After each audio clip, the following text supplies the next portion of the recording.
Herewith on this Cave Mila Fulcher, God be to you and 100,000 welcomes to you. On behalf of Father John Murphy, Division 9 of the Ancient Order of Hibernians, the town of Scituate, and the Scituate Easter Rising Committee, thank you all for being here today. This has been a long time coming, and just for those of you who don't know, I will share with you a little bit of a history. In Easter of 2016, a number of Hibernians from the Father John Murphy Division were fortunate enough to be in Dublin for the centenary of the Easter Rising. And when they returned, the idea was mentioned about giving a donation of a framed copy of the Easter Proclamation to the town of Scituate. And we reached out to the Scituate Select Board, specifically John Danahy, and he was in support of that, but then he talked about the idea, he ran it by our division, about having an actual commemoration of the Easter Rising. So, around April 24th, 2016, we had a small ceremony here, including a reading of the proclamation. And that's where it all started. And then we picked up from there. The idea was mentioned about having something more permanent by way of a marker. And we went before the select board a number of times. And eventually the town did approve of a granite monument, which you see today. It is rather an extraordinary tribute to the support of the cities and towns around the South Shore of Massachusetts, the State Board, the Father John Murphy Division, and people everywhere who want to honor this very special day in Irish history. This has been paid for entirely by private funds, and it really is a unique monument to the sacrifices of the people in 1916. It's made of Vermont granite, and we were scheduled to dedicate it in April of 2020, but something got in the way. So here we are today. I'd like to introduce Maureen Haiti, a native of Lettermore, County Galway, to sing the Irish National Anthem and the American National Anthem.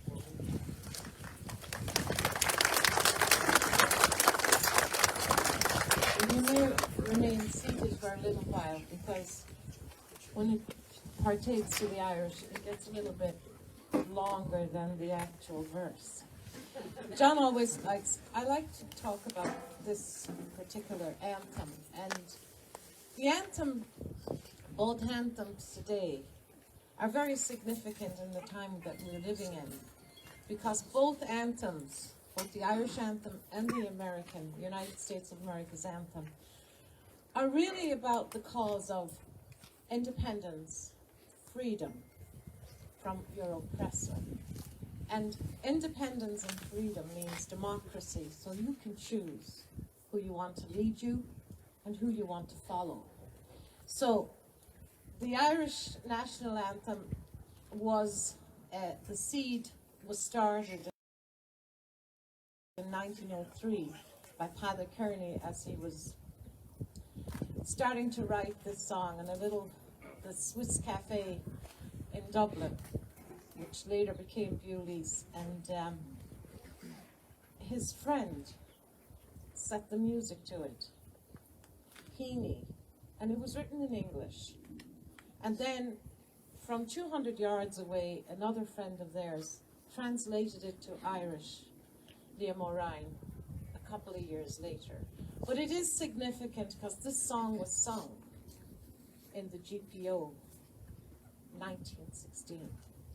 It also became a rallying cry for the Irish-American Devil era. And it was also, has been in debate ever since. Is it the real anthem or not? But finally, it is the real anthem. So if you think about what the words mean, we are sons of fall. We are warriors of fall. And the verse I will sing today from the United States, the national anthem of the United States, I hope will bring together those words that I've just said that I've forgotten what I said. But this anthem has caused debate up until 2011. And I'm sure Shane will be able to verify that. They've always wanted to change the words. They even had competitions for anthems, but all those entries were long forgotten. The old remains solid, as it spoke of the truth of a vision of freedom, independence, and democracy.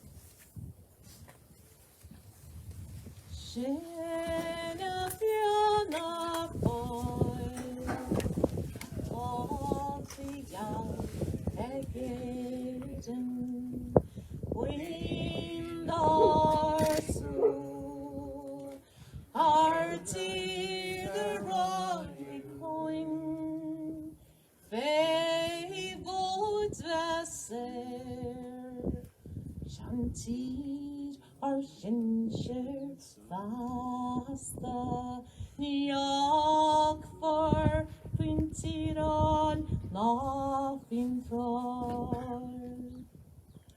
And not the rhymes of Arnwell Leganer well on boss no sell Legan ich grell We'll love nobler Shall if honey Aron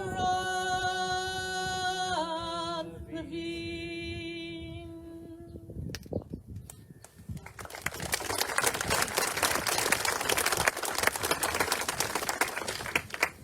So das wieder where free men shall stand between their loved homes and the war's desolation.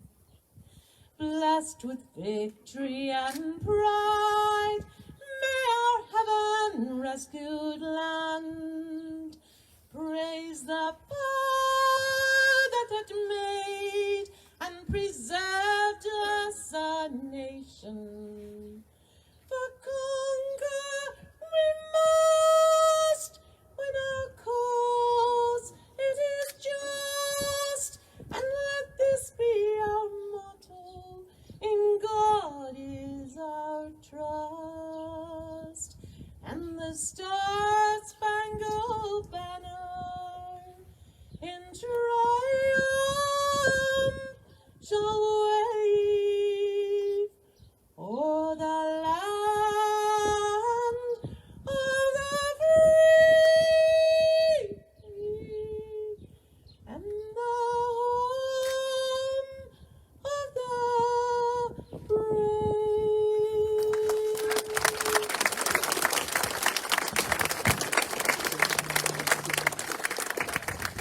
Thank you, Maureen. Thank you so much.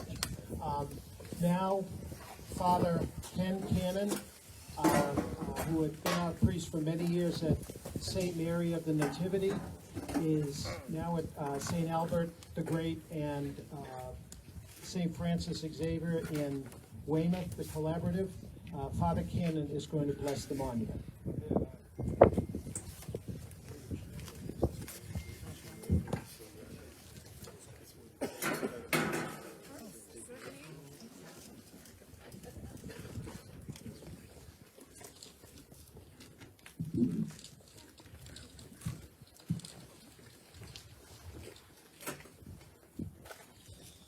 My dear friends, we gather here to pray for our brothers and sisters who participated in the 1916 Easter Uprising.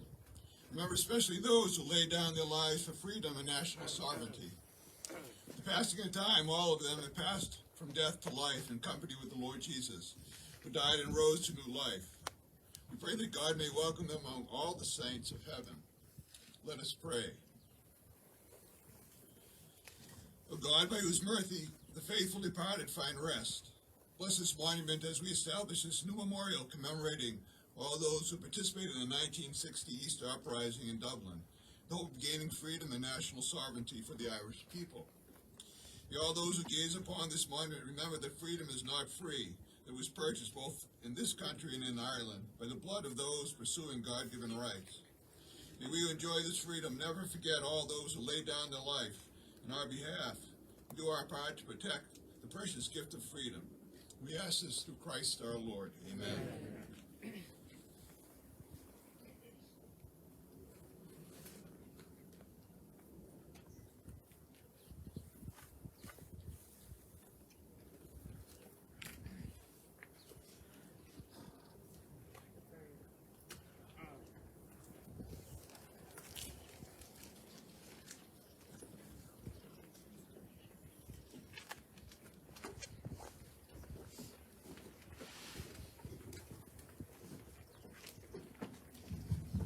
Thank you, Father.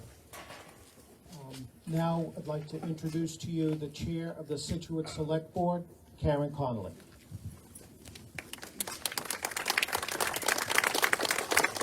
Thank you, John. On behalf of the town of Scituate and its select board, many of the members are here today: Tony Vignani, Karen Canfield, Maura Curran, and I don't see Andrew Goodrich, but I'm sure he's here in spirit. I'd like to welcome honored guests and all of the citizens of Scituate to this very significant dedication. It is the only monument to the Easter Rising rebellion in the United States, and it's fitting that it's here because more than half of Scituate descends from Irish blood. And so it's very significant too, in as much as the world today is still in the throes of oppression, and I don't need to mention the current news, but we're very proud in Scituate of our heritage, and we're very proud to have this monument here. And in closing, I will say that if it hadn't been for the hard work of a small number of people led by John Sullivan, it wouldn't be here. So I thank John especially, and welcome you all.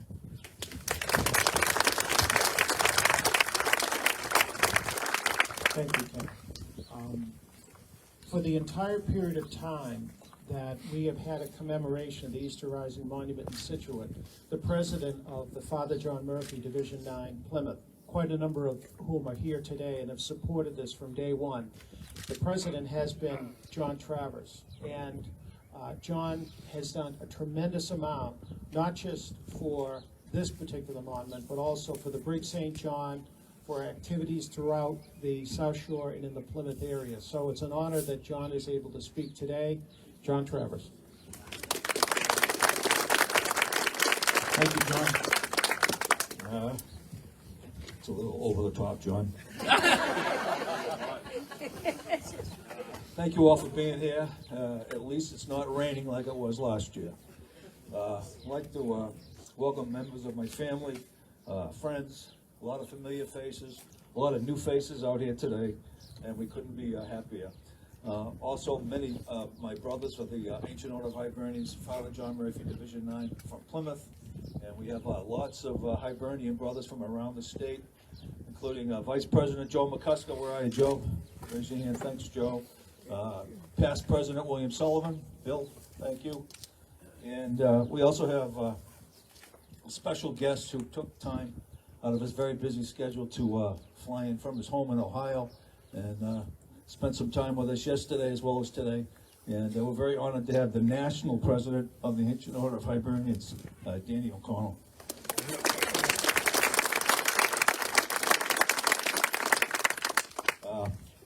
I want to extend thanks to 4 people who really put their heart and soul into this event every year. Siobhan Hunter, a longtime Scituate resident, and my brother Mike Schilling from the Hibernians. Mike, where are you? Mike and Siobhan combined their efforts to put out that great program you have in your hands, along with the help from Brenda O'Connor, Miss Brenda, and my good friend John Sullivan.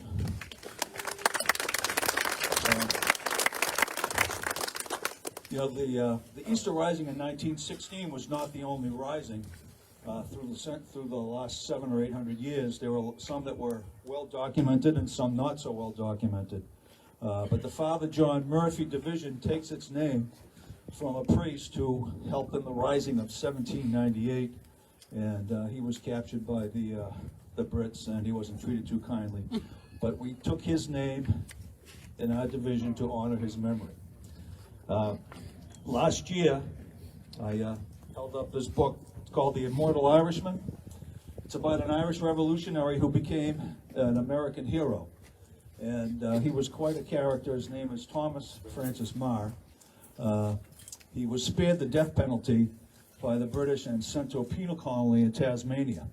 He never made it back to his beloved island, but he did come to the United States and made quite a name for himself, but I will not let you in on that. But the book is a great read. But when I first picked up this book about 4 years ago, I had a terrible time getting through the very first few paragraphs of the very first chapter of the book. And at times it made me quite angry. At times it made me sad. But most often than not, now it makes me very proud of my Irish heritage, my ancestry, and proud of the resiliency of the Irish people who stood steadfast for over 700 years with a brutal, oppressive, occupying nation. So I'd like to share this again this year. And the first chapter in this book is very appropriately titled, Under the Boot Heel. For the better part of 7 centuries, to be Irish in Ireland was to live in a land not your own. You called the lake next to your family home by one name, and the occupiers gave it another. You knew a town had been built by the hands of your ancestors, the quarry of origin for the stones pressed into those streets, and you were forbidden from inhabiting it. You could not enter a court of law as anything but a criminal or a snitch. You could not worship your God in a church open to the public without risking prison or public flogging. You could not attend school at any level, even at home. And if your parents sent you out of the country to be educated, you could not return. You could not marry, conduct trade, or go into business with a Christian Protestant. You could not have a foster child. If orphaned, you were forced into a home full of people who rejected your faith. You could not play your favorite sports. Hurling was specifically prohibited. You could not own land in more than 80% of your own country. The bogs, the barrens, and the highlands were your haunts. You could not own a horse worth more than £5 sterling. If you married an Englishman, you would lose everything upon his death. You could not speak your language outside your home. You would not think in Irish, so the logic went, if you were not allowed to speak in Irish. Your ancient verses were forbidden from being uttered in select company. Your songs could not be sung. Your music not played. Your Celtic crosses not displayed. You could be thrown into prison for expressions of your folklore or native art. One law made it a felony for a piper, a storyteller, a babbler, or a rhymer to be in the company of an Englishman. Another 6 statute banished bards and minstrels. You could not vote. You could not hold you could not hold office. You were nothing. The law does not suppose any such person to exist as an Irish Roman Catholic, said John Bowes, an 18th century Lord Chancellor of the island. Nor could any such person draw a breath without the Crown's permission. The melodies of this nation and its favorite instrument were a particular target of English hatred. At one point, your fingernails could be removed if you were caught playing the harp. The Irish married to the sounds that came from that instrument, and they grieved in some of those same keys. But the indigenous music came to be seen as subversive, too nationalistic, too connected to the old stories. In 1603, it was proclaimed that all manners of bards and harpers were to be exterminated by martial law. The same year, a few months before her death, it was said in Ireland that Queen Elizabeth had ordered her troops to hang the harpers wherever they were found and destroy their instruments. The Virgin Queen allowed Shakespeare and Marlowe to reach great heights during her long reign, but Elizabeth had not a thimble of tolerance for a people she considered primitive. To encourage the elimination of one musical aspect of that culture, the government paid a bounty to anyone who turned in outlaws of the harp. The musicians were easy to round up. Many of them were blind. Music their only refuge and source of income. What had the Irish done to deserve these cruelties? They had simply refused to become English. Thank you very much. Thank you, John. I know quite a few of you have the programs, and we're going to take Senator O'Connor out of order because he has another event to attend to. But before he speaks, I just wanted to acknowledge that every single year that we have had this commemoration, no matter what, Senator Patrick O'Connor has been a part of it. So, Senator. Good afternoon, everybody. Again, I apologize, and I'm going to have to take off. We have the opening of our Little League in Weymouth today, so it's a big parade that they do. But I really wanted to be here today for this dedication. It shows a lot of the town of Scituate to have this dedication every single year, to Brenda, Siobhan, John, everybody that puts this on. Every single year that I've been here, I've seen this celebration continue to grow. And I'm really happy to see that, because now, especially with what we have going on in Eastern Europe, the struggle for independence, for freedom, for democracy, to be able to live in a society that you can choose your own destiny is even more important now than it has ever been. And I'd say in any of these celebrations that we've had in the past few years, given the current geopolitical climate. But what those 16 individuals did in 1916 was incredible, and really started the process of having a freer Ireland and being able to put that foundation in place, and that other individuals could then build upon that and know that courage and perseverance and trials and tribulations and all the challenges that Ireland faced in order to get to where they are today was possible.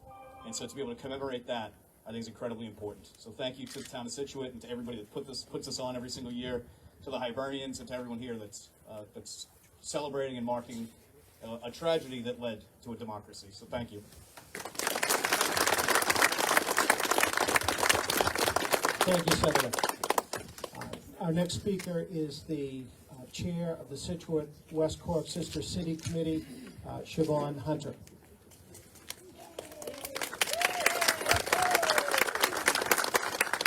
Good afternoon, everyone, and thank you, John. We have quite a few tremendous speakers here today, so I'll be very brief.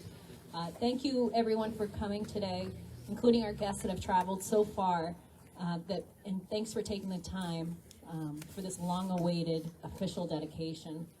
For those that do not know me, along with being on the board of the South Shore Irish Heritage Trail and on the Easter Rising Monument Committee, I am the chair of the Scituate West Cork Sister City Committee. Say that 10 times fast, and I've had to a lot. So. The town of Scituate twinned with West Cork in 2016, and our committee was appointed in 2017. Our main mission is to acknowledge and preserve the contributions of Irish immigrants and their descendants here in Scituate in the U.S. Another ongoing mission is to create and maintain a relationship with West Cork community that includes the exchange of ideas and people, as well as enriching and deepening our connection. From the onset, our committee's amazing collaboration and immense passion for all things Irish couldn't be stronger. Despite many of us working full-time jobs, having families to care for and manage, being part of multiple other committees, and whatever else life throws at us, the feats that we have accomplished together have been considerable. I want to take the time to thank all of our committee members, past and present, for their tremendous effort, dedication, hard work, and overwhelming passion. I'd also like to thank our community, the town of Scituate, Jim, Lorraine, Michelle, and Seth too, friends and family for our continued support over the years. Having grown up first-generation Irish, community has always been so important. It truly takes a village, and I'm so happy to call Scituate mine. There's more, sorry. Told you, brief, right? As we take the time to commemorate the events of the Easter Rising that took place 106 years ago today, we remember the lives lost, the agonizing history that led up to that point, and the struggles of generations before and afterwards. It also reminds us to be thankful for how far we have come. However, perpetual strides to make progress are still necessary here in Ireland and around the world. The egregious Russian invasion of Ukraine strikes a chord in the heart of people worldwide, and perhaps even more with the Irish, that still must defend the Good Friday Agreement, and as Americans having won our independence 200 plus years ago. With that, although our Constitution grants us God-given rights to freedom of speech and freedom of religion, it seems not until recently have people truly felt free to celebrate their culture, Irish or otherwise. To this day, many descendants of immigrants frown upon today's immigrants who are equal contributors to our society. Much of Irish immigration can be directly or indirectly attributed to foreign occupation, forcing them to flee to the U.S. and other countries, welcome or not. People forget that there's never been a need for mass exodus in the U.S. to date. Perhaps those are the same people who forget who built this country, whilst leaving the Native American culture to perish. With that, I'm a strong believer in never being ashamed of who you are or where you came from. Instead, let that be your motivation to simply make a difference, to move forward, make life better for yourself and others. So to all, take the time to remember where you came from, remember what people have done, remember what others have done for, I've lost my place now. It's cold up here. Remember where you came from, remember what people have done for you and others, and remember to make a difference in any way you can. No matter the size, we truly are a village. Thank you.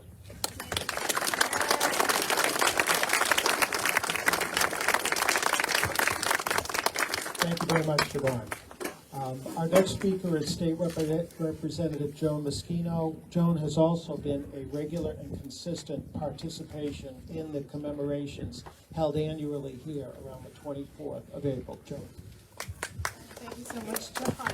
And I just wanted to come and bring, on behalf of myself and my colleague, Patrick Kearney, I just wanted to come and bring greetings from Beacon Hill. It has just been my absolute delight and pleasure to be included in the celebration year after year, and I'm just so deeply honored to be here today as you do the dedication, the formal dedication and the blessing. I just think that this stands for hope at a special moment in time when the Irish community always sticks together to celebrate culture and language and family and freedom and voice and independence. Today, more than any, I think it is so important that you stand together as a community and speak in the face of global events.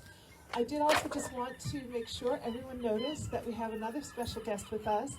The Honorable Jim Cantwell is here with us. We always love having Jim with us as a famous son of Scituate, even though today he's here representing Senator Markey's office, and the senator sends his warm blessings of peace and independence to all of you as well. It is cold up here, even though the sun is starting to shine and it's not raining, so I will be very brief and just say thank you again.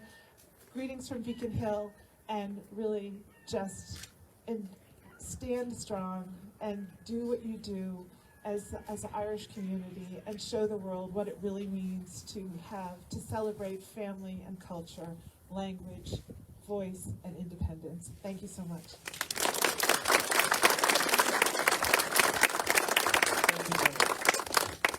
Our next speaker is the president of the South Shore Irish Heritage Trail, which 4 weeks from this very day is having its official launch. But I'll have Brenda speak about that in greater detail. Brenda O'Connor.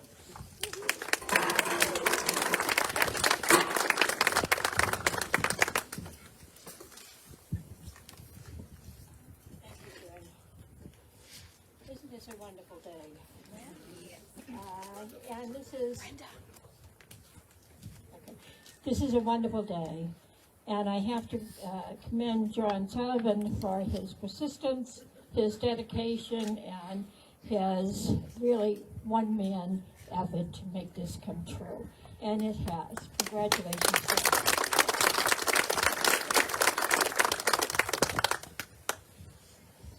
Often when I'm in the harbor, I see people looking at the monument And what makes me very, very proud is they read it. They read every word, and then they go around the back to read it. And that is another area of which I'm very proud. This monument is dedicated to all those who struggle and fight for freedom, even to this day. So it is very fitting that we think of our brothers and sisters in Ukraine, who are now doing what the Irish did for 800 years, struggling for their freedom.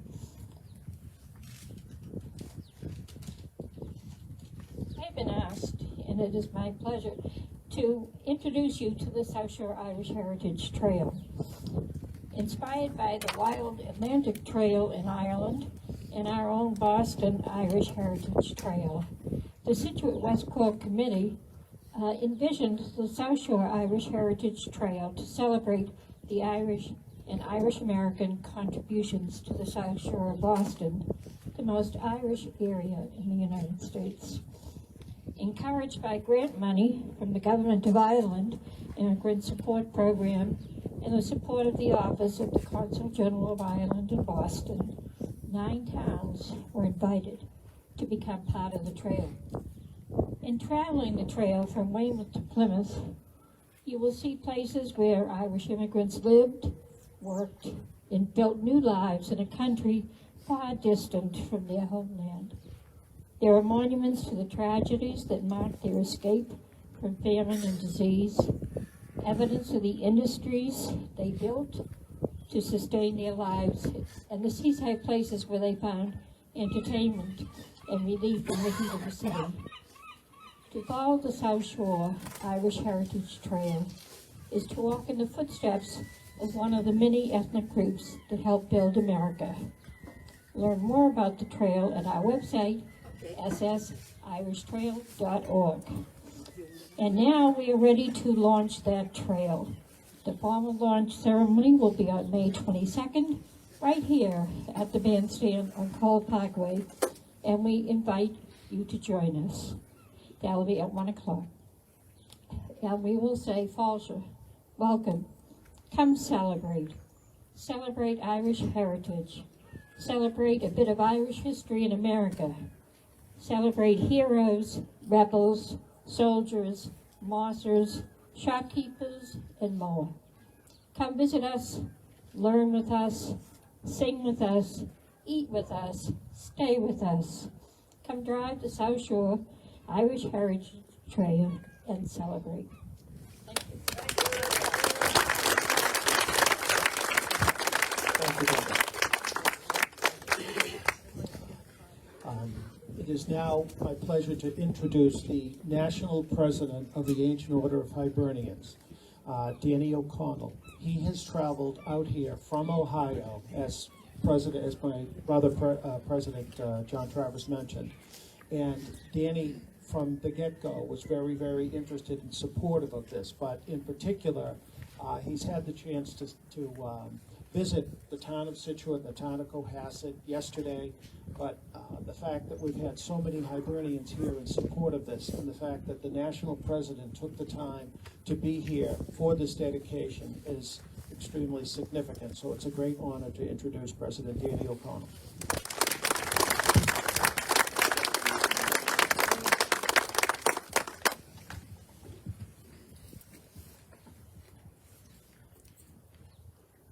People often ask, what's Irish America look like? Well, look around the parking lot. This is Irish America. I'm honored to be part of this commemoration and this dedication representing the Ancient Order of Hibernians in America. I want to thank our local president, John Travers, and John Sullivan for the kind invite. It wasn't until I arrived yesterday and met the brother Hibernians that I realized it was optional.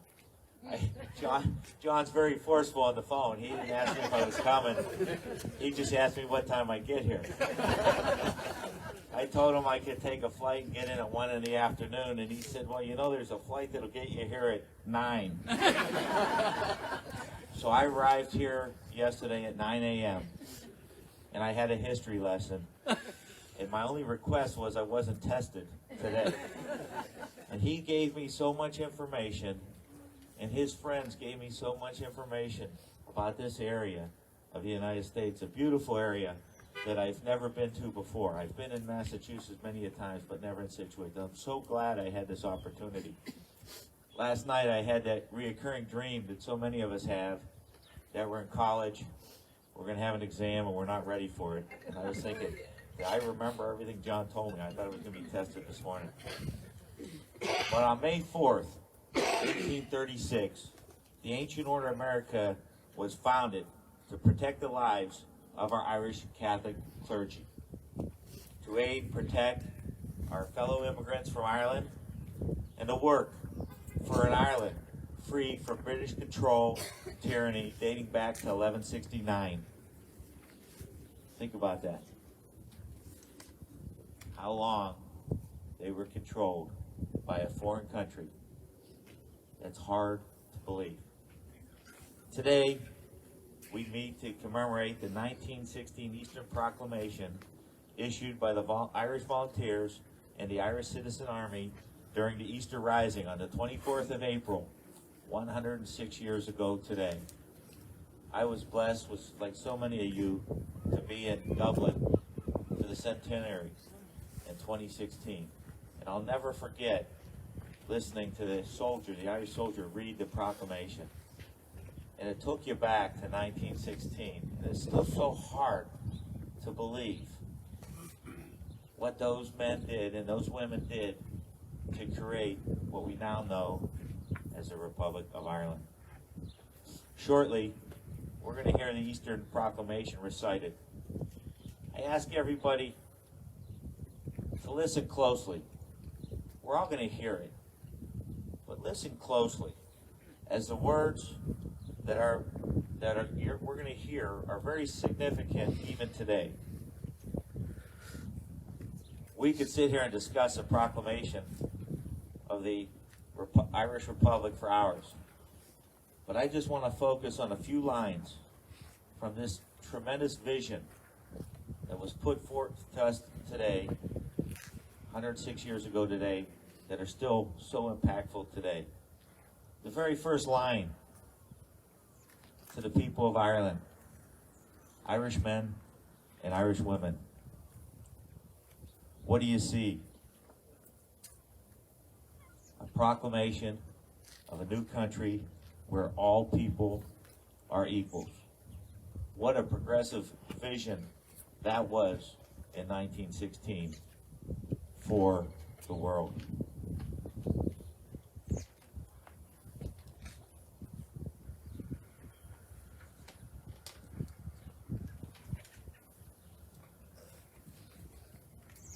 Again, in paragraph 4, the Irish Republic is entitled to and hereby claims the allegiance of every Irishman and every Irish woman. How progressive. Calling us all to be together as one people. No wonder Irish America is as strong as it is today, coming from our ancestors being that powerful and that forward thinking. Ireland is the only country I know of that was founded on the principles of equal rights for all people. How proud Irish Americans are of this fact. Then you look at paragraph 2. Supported by her exiled children of America. That is our parents, our grandparents, our great-grandparents, who when they came here, long before 1836, we could go all the way back to the Revolution, when Commodore John Barry from County Wexford became the first flagship officer of the United States Navy. How important it was for what these people did and what we all do to give back to Ireland, that in the proclamation they say, supported by her exiled children in America. What this line did, created Irish America that we know today.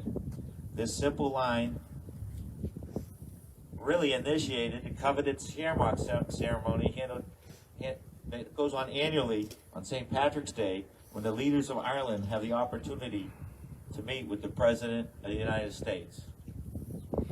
Regardless of who's in charge, what party's in the office, once the ceremony started, it'll never stop.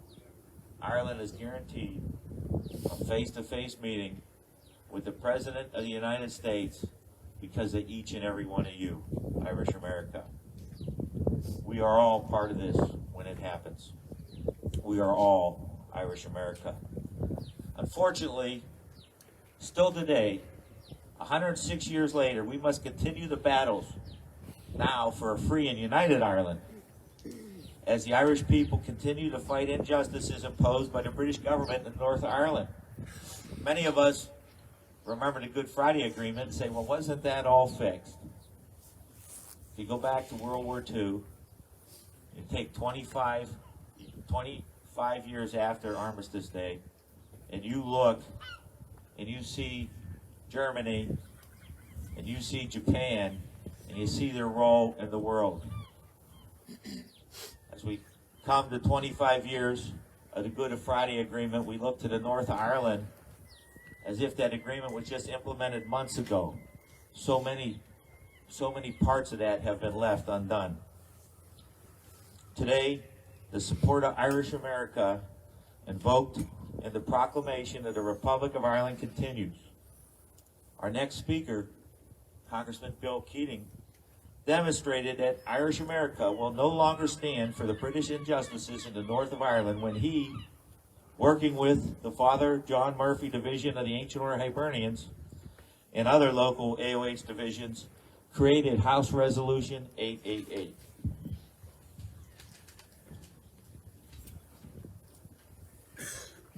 House Resolution 888. A lot of us know it, a lot of us don't. But this was a resolution calling on the British government to stop their amnesty proposals that would end the possibility of prosecutions of war crimes committed in the north of Ireland that date back more than 50 years, such as Bloody Sunday.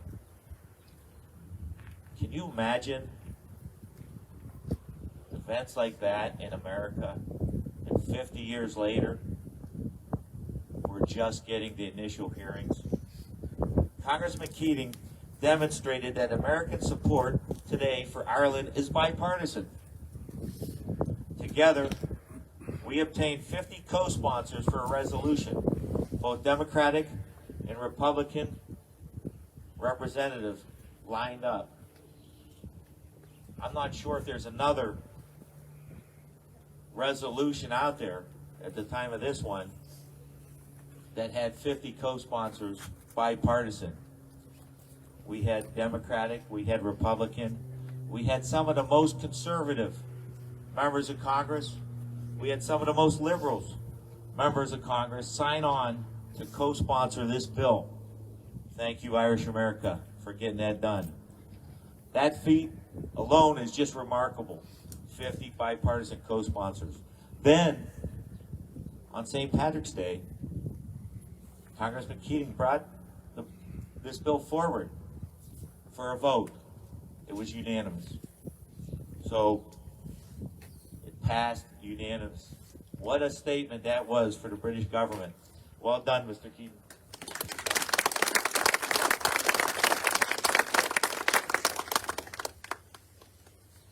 He led Irish America delivering a message to the British government, telling them that the words of the Proclamation of Ireland stand true today.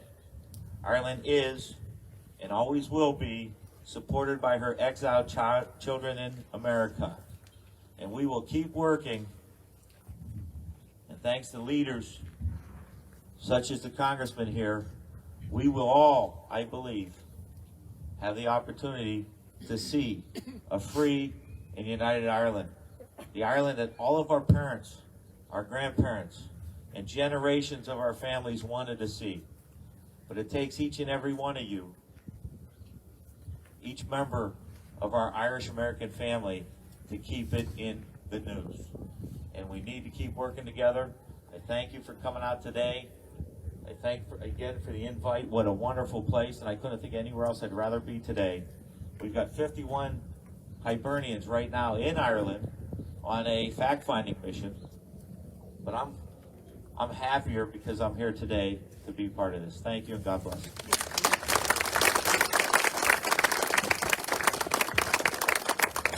Thank you, President O'Connell. We are also fortunate today to have with us Congressman Keating, his wife Tevis, and his right-hand man in the Plymouth office, Mike Jackman. By way of background, on March 5th, 1770, 5 unarmed civilians were shot and killed by British troops in what's now known as the Boston Massacre. Within 1 week's time, all of those soldiers had been charged and arraigned. By November of 1770, the trial was over and done. Some were acquitted, some were convicted. On January 30th, 1972, 26 unarmed men and women were shot by British troops 14 in Derry, in Ireland. 14 of them died. 6 were 17-year-old boys. Not one British soldier has been brought to account to this day. Coming up on the anniversary of Bloody Sunday, January 30th, 2022, Congressman Keating put together Resolution 888 because he saw that the British government, through Boris Johnson, was seeking amnesty for those soldiers. And through his hard work, he was able to put a stop to that as far as getting the resolution drafted, the support, and passed, as President O'Connell referenced. So I'm proud that we're honored today for our once and future Congressman, Bill Keating.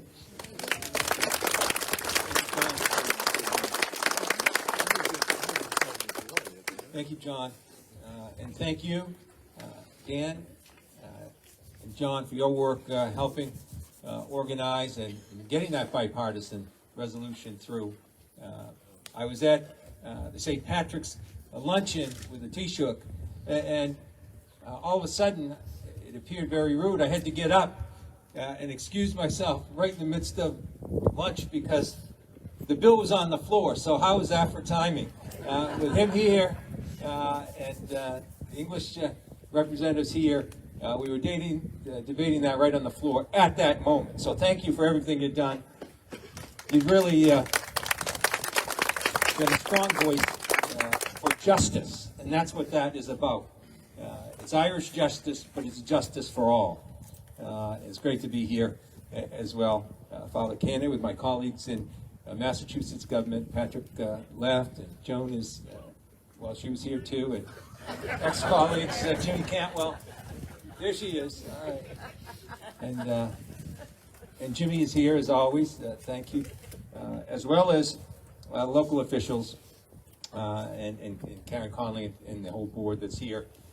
It's really a pleasure to be here. You know, as I look out at this beautiful monument, it's really unique because there aren't that many monuments in the United States commemorating something that occurred in another country, such as this is. And if you look at it, it makes some sense, clearly on the surface, because this is Scituate, and it's well known to be the most Irish American community in the United States. And it looks out at a harbor where we can look at and think about so many of our relatives, my own included, that came over across the ocean seeking safe harbor in the United States from the oppression, the famine, the discrimination that they faced at home. So the thoughtfulness of this whole setting, as well as the monument itself, is extraordinary, and I want to thank the committee for all their hard work. It isn't easy. And these monuments are here, you know, not just as something to commemorate just an event. It's to honor people as well, and honor courage, usually, and the courage that the people that lost their lives in the Easter Rising should be remembered. And then the courage as they faced justice of the 16 that were executed, or the 2,600 that were wounded, facing enormous odds, with the greatest military in its time on the face of the earth, and a few of them standing up, realizing the numbers, realizing the effect, and speaking up for their own independence and freedom. But monuments are here to do more than just honor individuals. They're here to educate people, to tell a story, to preserve a lesson that can be passed on from generation to generation, and they're there to inspire as well. And I look at the people that led this, people like John Connolly, or Tom Clark, or Patrick Pierce, and you look at those individuals that had the courage to organize in the face of such odds. And Pierce was an interesting person as well, because he was doing much more before this. He was a poet. He was an educator. He worked hard to make sure that the Irish language and the Irish culture was not stamped down by the British, which they were trying to do, because to defeat or to subjugate a population, you often have to take away their own culture, their own language. And he was a fierce battler to preserve that language and education. And so much of Irish history is passed down generation to generation. And my own grandmother, I remember, and she left for the U.S. just a short time before the Rising. And she came here, met my grandfather, who's just lived a few miles away, as it turned out, in Ireland, and they married here and brought up a family. And for hours, when I was a young guy and loved my grandmother, she could recite hours after hours of poetry, Irish poetry. And I thought it was so extraordinary, and what a keen mind she had. But that was the way this is being preserved, generation to generation. And there were two themes. I don't remember all of the words, but there were two themes. One of them themes was usually the beauty of Ireland and the sea and communities, and talking about Dingle or wherever you want to, seaports. And the others were very different. They were about the British. They were about the oppression. They were about the battles and the violence that were occurring on. And that's the poetry that my grandmother would say to me, because that's the way they preserved what was going on there and passed it on. And as you look at the lessons that are here and the education that's there, passing that forward, I'm reminded of the discrimination that, John, that was a wonderful example of all the discrimination that occurred to the people of Ireland at that time. And she also taught me another lesson. As they brought a family forth here in the U.S., in their town, they couldn't own their house at that time, but they saved and scrimped. She came here as a house servant. My grandfather was a field hand. They worked and scrimped, had 8 children and brought up. Finally, they had a chance to buy a home. And as they were going to buy that home from the person they rented from, the neighborhood, which was quite Protestant Yankee at the time, thought it would be the end of the neighborhood if an Irish Catholic purchased a home on their street. And so one of the neighbors got on the phone and started getting all the neighbors up. And the woman kept saying, this will be the end of our neighborhood, our house prices will go down. We'll never withstand this terrible thing of having someone from Ireland but actually buy a house in our neighborhood. Fortunately, she was not successful. But the lesson that my grandmother taught me as a young child went beyond that. Because you see, further down in that street, not too many years later, there was a bunch of Jewish people that wanted to purchase land for their own temple on that same street. And sure enough, the same woman got on the telephone and started calling all the neighbors. And this time she called my grandmother. Not a good move. And my grandmother, still with her brogue, said to her, said, now this wouldn't be the same type of meeting you were having about me, would it be?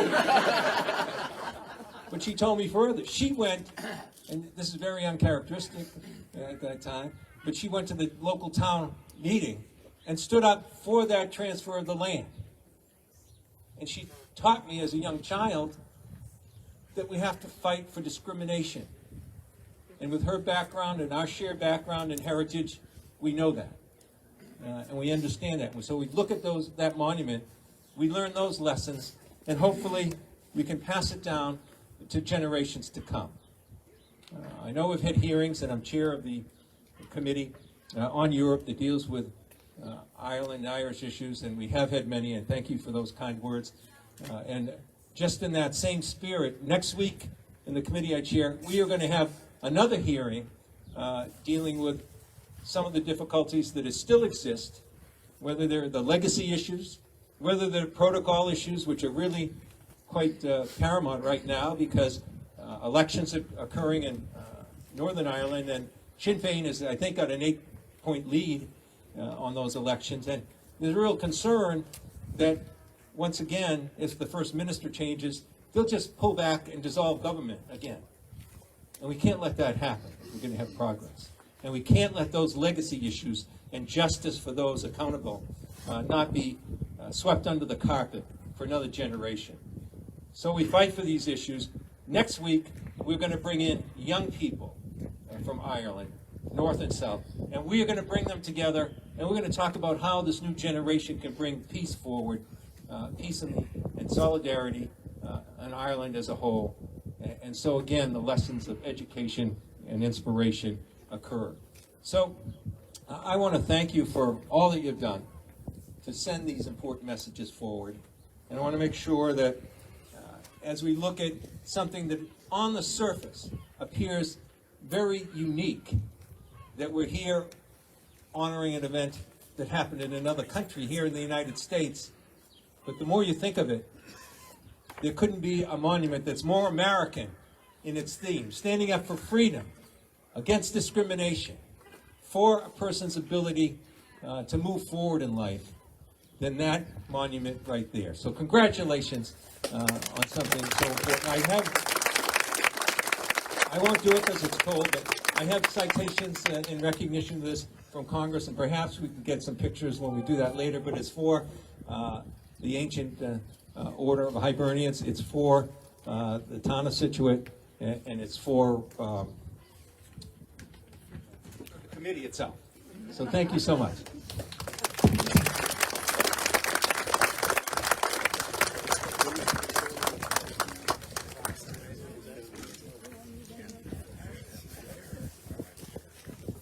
Thank you, Congressman. Oh, she's here. Oh, yeah, sure. Before we read the proclamation, I also wanted to acknowledge the fact that Jim Cantwell was present here for the very first commemoration, and he's been supportive from day one. Jim, thank you.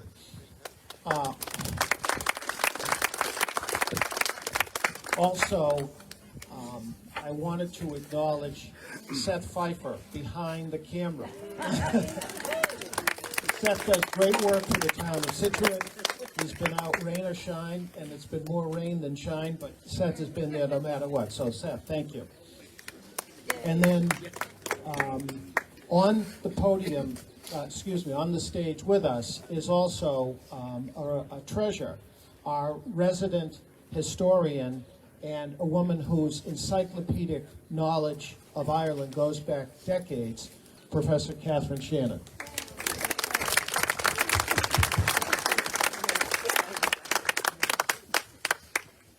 In the brochure, there's the great line from Connolly to Pierce after this proclamation had been read. On April 24th, 1916, the rebels started at Liberty Hall, and they marched all the way to the GPO, the General Post Office in Dublin, except for Tom Clark, who was held prison for 15 years in England, under an assumed name, by the way. He gave the name of Henry Wilson, but they didn't know his real name, Henry Wilson. And he rode in a car, as did Joseph Mary Plunkett, who had essentially just gotten out of the hospital and shouldn't have even been there that day. But after they took over the GPO, Pierce stood outside the GPO and read the proclamation for the first time. And that's when Connolly said to Pierce, "Thanks be to God, Pierce, I live to see this day." So this is the proclamation that was 700 years in the making. Public Neherin, the provisional government of the Irish Republic to the people of Ireland. Irish men and Irish women, in the name of God and of the dead generations from which she receives her old tradition of nationhood, Ireland, through us, summons her children to her flag and strikes for her freedom. Having organized and trained her manhood through her secret revolutionary organization, the Irish Republican Brotherhood, and through her open military organization, the Irish Volunteers and the Irish Citizen Army, having patiently perfected her discipline, having resolutely waited for the right moment to reveal itself, she now seizes that moment and, supported by her exiled children in America and by gallant allies in Europe, but relying in the first on her own strength, she strikes in full confidence of victory. We declare the right of the people of Ireland to ownership of Ireland and to the unfettered control of Irish destinies, to be sovereign and indefeasible. The long usurpation of that right by a foreign people and government has not extinguished the right, nor can it ever be extinguished, except by the destruction of the Irish people. In every generation, the Irish people have asserted their right to national freedom and sovereignty. 6 times during the last 300 years, they have asserted it in arms. Standing on that fundamental right and again asserting it in arms in the face of the world, we hereby proclaim the Irish Republic as a sovereign, independent state, and we pledge our lives and the lives of our comrades in arms to the cause of its freedom, of its welfare, and of its exaltation among the nations. The Irish Republic is entitled to and hereby claims the allegiance of every Irish man and Irish woman. The Republic guarantees religious and civil liberty, equal rights and equal opportunities to all its citizens, and declares its resolve to pursue the happiness and prosperity of the whole nation and all its parts, cherishing all the children of the nation equally, and oblivious to the differences carefully fostered by an alien government, which have divided a minority from the majority in the past, until our arms have brought the opportune moment for the establishment of a permanent national government representative of the whole people of Ireland and elected by the suffrages of all her men and women. The provisional government hereby constituted will administer the civil and military affairs of the Republic in trust for the people. We place the cause of the Irish Republic under the protection of Most High God, whose blessing we invoke upon our arms, and we pray that no one who serves that cause will dishonor it by cowardice, inhumanity, or rapine. In this supreme hour, the Irish nation must, by its valor and discipline, and by the readiness of its children to sacrifice themselves for the common good, prove itself worthy of the august destiny to which it is called.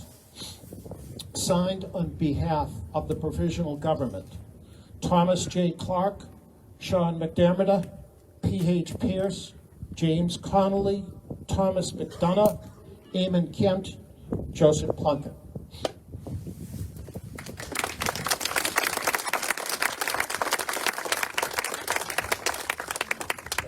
And for those of you with programs, I know we were intending to have, and I know Alicia Moore, Consul General Alicia Moore was intending to be here, but unfortunately her husband just tested positive for COVID.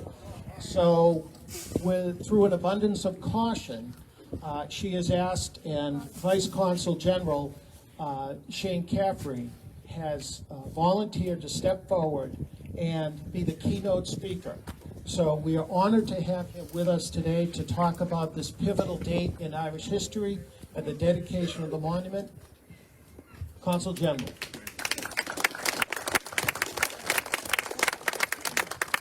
Thank you very much, everybody. And I know Alicia's very sorry that she can't join us today, but you'll just have to deal with me instead. So I'll do my best. So I'm going to use a cardja. Taluka Ben Show, Egan Kridish Basilta Show in you. Ladies and gentlemen, distinguished guests, friends, I'm delighted to be here at this special gathering today. I'm truly honoured to be here at the annual commemoration in Scituate of the 1916 Easter Rising, and on the special occasion of the dedication of the Scituate Easter Rising Monument. I know many people here put a lot of time and a lot of effort into this, and I want to extend my congratulations to you all. As well as standing as a reminder of that pivotal day in Irish history over 100 years ago, to me, the monument represents the very special and strong bonds between Ireland and Scituate and the South Shore. Having been here several times, I know that the links go back generations, but they are also contemporary. Those bonds with Ireland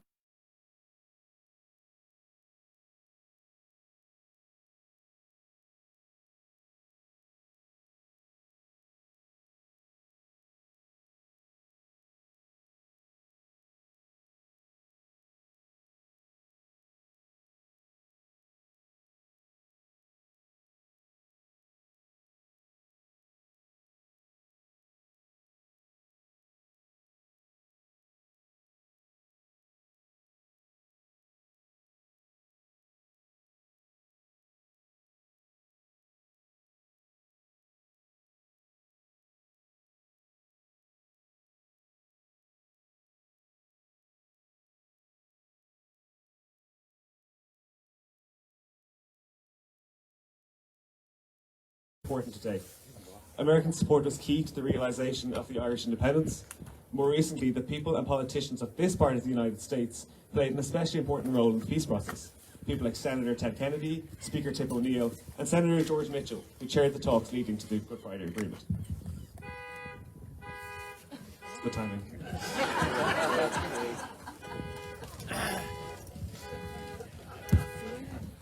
We'll plough on anyway. Perseverance, right? And today, the efforts of the people like Representative Bill Keating and the other Friends of Ireland, including the many of the Massachusetts congressional delegation, remain crucial. This year marks the 100th anniversary of the foundation of the Irish state, but it also marks the 50th anniversary of Irish membership of the European Union. There we go. And as we look next year to the 25th anniversary of the Good Friday Agreement, I want to pay tribute to all of you and to your efforts to ensure that the bonds between Ireland and this part of America remain particularly strong. This monument was conceived as the people of Scituate commemorated the 100th anniversary of the 1916 Rising. It is always striking to me that the text of the proclamation explicitly references America. Our links stretch back before 1916, of course, to the Great Famine and beyond. The proclamation also references Europe, and I want to take a moment to reflect on the events in Europe as we witness the heartbreaking, horrifying scenes in the war of the war in Ukraine. Like you in the United States, we in Ireland stand firmly with the people of Ukraine. As people here will know better than most, Ireland's history has witnessed many of our own people fleeing our own country in desperation. Those people found refuge abroad, not least here in the United States and here in Scituate. So it is right that we in Ireland help others fleeing desperate circumstances when we are in a position to do so. Like our fellow EU member states, we have opened our doors to those fleeing the conflict. We have waived visa requirements for Ukrainians, and our government will ensure that those arriving will have temporary protected status that provides them with a place to stay, healthcare, child supports, income supports, and a right to work in Ireland. When our Minister for Education visited Massachusetts for St. Patrick's Day, she spoke about the many Ukrainian children who have already started school in Ireland. Thousands of Ukrainians have arrived in Ireland already, and there is no cap on numbers, which could unfortunately reach hundreds of thousands as desperate people flee the conflict. We in Ireland know the value of solidarity. Our own history has witnessed our people fleeing their country in desperation in great numbers. These people found refuge and support abroad, not least in this country. Connection and community are themes that resonate strongly through Ireland's history. This year marks the centenary of the establishment of our state, and we recall both the connections with our diaspora and the solidarity of our friends overseas who supported Ireland as it sought to assert its right to self-determination and to chart its own history as a nation. It is right that we show the same solidarity with the people of Ukraine. Ireland is lucky to have friends throughout the world, but nowhere, I would venture to say, are those bonds of friendship stronger than here in this most Irish part of America. And I love to tell this to my colleagues in Chicago, in New York, in Florida, everywhere. It's like, no, Scituate wins every time. So I want to pay tribute to all of you for your friendship, your community, and your connection with Ireland. Thank you for your work in raising this wonderful monument, for all you do, and for all that you do to ensure that the links between Ireland and Scituate remain strong. Thank you for inviting me to be here on this very special occasion. So Gur Malach of Galer. Thank you very much. Thank you very much, Dave. Before we conclude, Borini Haiti would like to sing a beautiful song that really strengthens and talks about the bonds and the ties between Ireland and America. Maureen? It's called The Dear Little Isle, and instead of the 10 verses, there's only 2. Something akin to your grandmother's poetry. There's a dear little isle in the western ocean, an island of beauty, so holy and grand, that its name fills her sons and her daughters in exile. Oh, a love may have known for that dear little land. It's Ireland, our country, the birthplace of heroes, the land of the warriors, scholars and saints, of bards and of chieftains, whose name live in stories. Oh, may you live on forever on our history's page, for we love every blade of grass green on your mountains, every leaf on your trees, every rock on your strands. Oh, we love your green hills and your murmuring fountains. Oh, we love you, Acushla, our own dear native land. You who once were a proud and a prosperous nation, with your name and your fame were known all over the world, till misfortune came o'er you and sad desolation, and your emerald banner in their slavery lay unfurled. As they tortured your children, destroyed your green bowers, they tried to exterminate us a long time ago. But we are the Irish, we're like wild creeping flowers. Oh, the faster you pluck us, the quicker we seem to grow. For we love every blade of grass green on your mountains, every leaf on your tree, every every rock on the strand.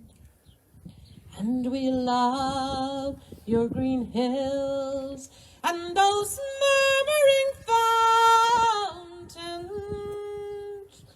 Oh, we love you, Acacia, the place of our birth. Karamina Mahake. Thank you very much, sir. Thank you all for coming out. You are all invited to the Scituate Yacht Club. We are having a reception. We'll have some refreshments. We're going to have some live Irish music. It is on Jericho Road, and you are all welcome to attend. Thank you for coming out. And Brother Paul Boyle on the bagpipe.